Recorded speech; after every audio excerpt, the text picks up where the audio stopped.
As of late, the gaming industry has entered this little gray area when it comes to games and their exclusivity. Find out why this former head of PlayStation is claiming there's a bigger problem here, up next.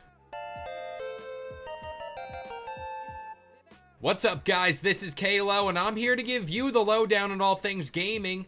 And if you're new here, feel free to subscribe to this channel for weekly video game news content, drop a like on the video, and welcome to the Level Up. PlayStation and Xbox have seen massive success in 2024 so far, owning two of the year's biggest hits so far being Palworld and Helldivers. But the key thing to note here is the success of these games does come from console sales of the Xbox and PS5, but sales of these games have also been boosted by PC numbers. Now let's bring in Shawn Layden, and for those of you who are not aware of who this guy is, he's the guy that was in charge of PlayStation before Jim Ryan. More importantly, he's the guy that led PlayStation in the ever so important PS4 era. Now, the only reason why I say this era of games was so important was this was the era in which consumers began to adapt digital gaming libraries. And in doing so, they'd pretty much be tied to whatever console they began to plant their roots into. And this was an era in which Phil Spencer even said this was a huge loss for Xbox. And ever since then, Xbox has more or less been trying to play catch up. But I wanted to get back to Shawn Layden here. More specifically, what he said when it comes to AAA games, and a topic I've damn near beaten to the ground lately, and that's their ever so expanding budgets. Quote, when your cost for a game exceeds $200 million, exclusivity is your Achilles heel. It reduces your addressable market, particularly when you're in the world of a live service game or free to play. Another platform is just another way of opening the funnel, getting more people in. He continued, in a free-to-play world, as we know, 95% of those people will never spend a nickel. The business is all about conversion. You have to improve your odds by cracking the funnel open. Helldivers 2 has shown that for PlayStation, coming out on the PC at the same time, again, you get the funnel open wider. You get more people in. Now, I brought this up today because over the past few weeks, Xbox themselves have been under a lot of fire. This is because they're bringing over their coveted titles like Sea of Thieves, Grounded, and Hi-Fi Rush over to the Switch and the PS5.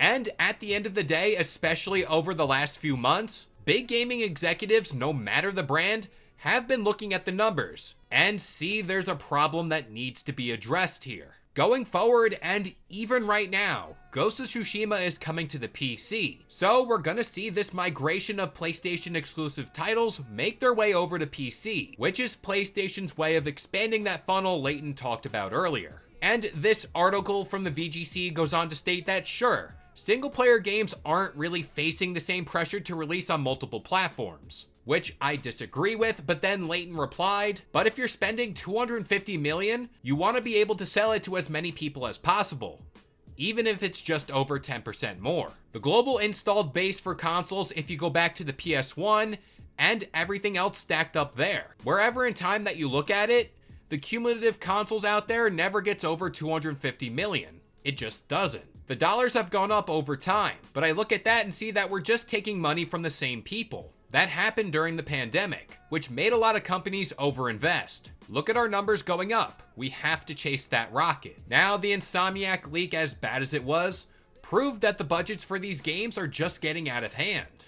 And looking at this all from a business sense, companies aren't too fond of slim margins like that. This is also a whole other topic for another day, but people like me who invested into gaming growing up was tied to this classic console model. I migrated from one console to another and dipped my hand into as many possible avenues. Nowadays, the younger generation playing games right now are experiencing a totally different era in games, where a game like Fortnite is the only game they really want to play nowadays. So it's a lot harder for them to invest. That's because a game like Fortnite is available on their phone, tablet, PC, and pretty much everywhere else. That alone proves companies will have to continue to find new ways to get the next generation of gamers to invest in this console cycle. But with all that being said, I'm going to pass this question off to you guys. Do you agree with what Shawn Layden said here?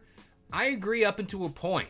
This whole thing of expanding budgets is really detrimental to gaming. And the market itself is changing as a whole. The higher ups see this and they know they have to change and they have to move away from their old way of thinking. But that about does it here. I've been Kalo. I gave you the lowdown on all things gaming.